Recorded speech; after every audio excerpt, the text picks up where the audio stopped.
श्रद्धास्पद आत्मवृंद तोताराम ढोंडियाल जिज्ञासु का सादर प्रणाम स्वीकारिएगा। बचपन से वर्तमान तक नामक पुस्तक के पृष्ठ संख्या 53 के द्वितीय अनुच्छेद से आगे कुछ कुछ बाँच रहा हूँ।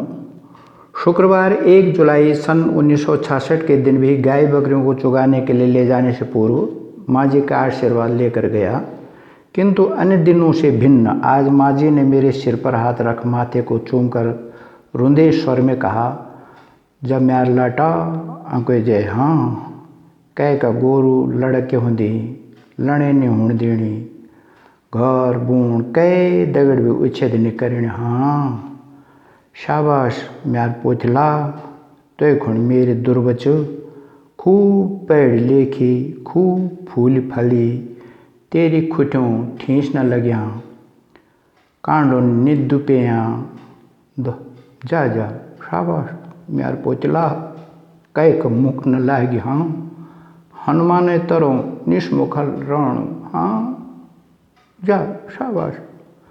सुनकर रोते रोते प्रतिदिनों की भांति मैं चला गया। मध्याह्न में स्मृति आई, मेरे लिए उनका उक्त वक्तव्य उनके भौतिक जीवन में प्रदत्त अंतिम शाश्वत आशीर्वाद था। इन पंक्तियों को कंप्यूटराइज्ड करने के क्षणों तक उनका उक्त आशीर्वाद उनके मनोनुकूल फलीभूत हुआ है, होगा भी। विश्वास है कि प्राणदाता उन्हें अपने साथ ले गए होंगे। उस दिन गाय बकरियों को चुगाने हेतु मल्ल्या ख्याड़ा के ऊपर लूठों के पुंगड़ों के तपड़ों में ले गया। सापा अर्थात रुमाल से बंधी दैण धुस्सा और कच्चे प्याज मिश्रित ढबणिया रोटियों को मोड़ की मार के खाने के बाद मुरली बजाने में मस्त हो गया। उस समय हम वहाँ स्थित पेड़ों की छाया नापकर अनुमान लगाते थे कि इतने बजे होंगे। छाया नापी, देखा तो 11 बजे थे। शनै शनै घर की ओर प्रस्थान किया। घर के समीप आने से पूर्व मैं मुरली इसलिए बजाता था कि उसकी आवाज़ सुनकर घर के सदस्य गाय बकरियों को बांधने हेतु गौशाला में आ जाएं। यही होता भी था। प्रतिदिनों की भांति भट्टीधार में मुरली बजाई तो समीपस्थ निचले खेत में काम कर रही किसी बहन ने यह कहकर टोका कि अशोक नंबर नहीं बजान रहे, चमचम घर जा। सुनकर दिल में चस हुई, मगर किसी तरह अपने को संभाल कर गौशाला में गाय बकरियां बांधकर घर में पहुंचा तो सब सूना सूना खामोश। डिंडले के म्याले अर्थात धरातल में रखे माँ के भौतिक शरीर के चारों तरफ बैठे माँ के मित्र हेली टोकनी मार मार के रो रहे थे। मैं अवसाद की स्थिति में पहुंचकर रोने की अपेक्षा हंसने ही जो लगा। पागल होने की स्थिति को भांपकर साबी दीदी अर्थात मेरे पिताश्री की कनिष्ठा सहोदरा ने त्वरित गति से मुझे जोर से थप्पड़ मारकर रुलाने का असफल प्रयास किया, किंतु फिर भी मैं माँ को अपने सामने जिंदा देखने के भ्रम में नहीं रोया।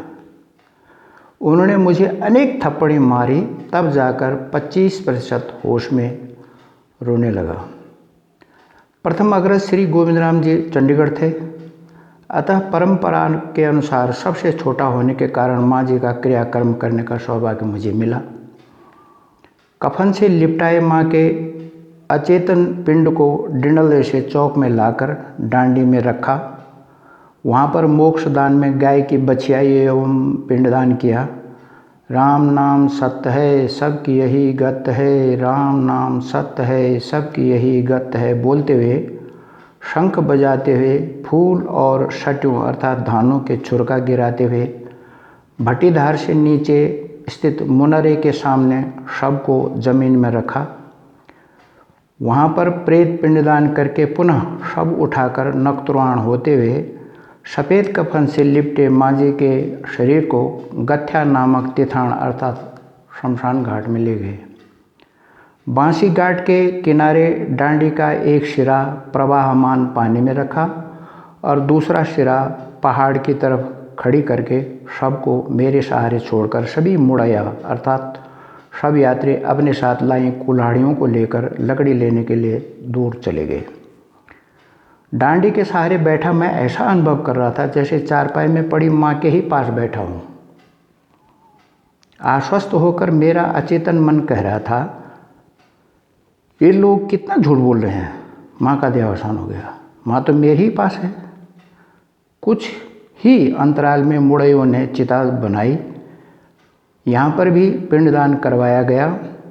संबंधितों के साथ ही मुझसे भी परिक्रमा करवाई और प्रज्वलित मुछला के कोने से सिर की तरफ से मुखाग्नि देने से पूर्व मात्र मेरे से लंबे स्वर में माँ बोलने को कहा। माँ बोलते ही मैं अचेत हो गया। पता नहीं कितनी देर में होश में आकर देखा तो पिताजी मुझे थामे हुए मेरे गले में पानी डाल रहे थे। कपाल क्रिया करवाई। लगभग 44 सालों का माँ जी का वह भौतिक शरीर अग्निदेव ने लगभग 3.5 घंटों में ही भस्मीभूत कर दिया। ओम अग्नये स्वाहा इदं न मम। ओम अग्नये स्वाहा इदं न मम। अग्निदेव को समर्पित बलि भक्ष्य यह मेरा कुछ भी नहीं। पंच तत्व का पिंड पंच तत्वों में समा गया था। जलांजलि देने के बाद वापस चलने लगे कि दुखी मन से पिताजी ने कहा, बोधी छय पड़ पड़ी म्यारा हटका पिड़ेगी। अब हड़कों में सदन खुणी शेल पोड़ गई होली। भटीधार में मुनरे के पास स्थित किनगोड़ा का झिकड़ा तोड़ करके रास्ते में रख दिया, जिसके ऊपर सभी मुड़े अपना अपना बायां पैर रखने कांटे को जुटाने के बाद ही घर आए। मान्यता है कि यहाँ पर से वह आत्मा जिसे भूत की संज्ञा दी जाती है वापस घर में नहीं आती। यही शाश्वत सत्य है कि यहीं से उनके और हमारे भौतिक रिश्ते समाप्त हो गए। अपने कर्मों के फलस्वरूप वह आत्मा अन्य योनि में जन्म लेगी या मोक्ष पाएगी, परमात्मा ही जानते हैं। घर में आकर गोमूत्र पान करके संबंधियों को सूचना के लिए 8 शोक पत्र लिखने के बाद जैसे ही डिंडले में जहाँ पर माँ जी रहती थी उस स्थान को रिक्त देखा कि जोर जोर से रोते हुए तिथान शमशान की ओर मैं भाग गया। जो पहले मार मार के भी नहीं रोया था, अब उसे बुथियाना बहुत ही कठिन हो गया। सब ने अपनी अपनी शक्तियों के प्रभाव से कब तक मुझे होश में लाने हेतु प्रयास किया मुझे पता नहीं।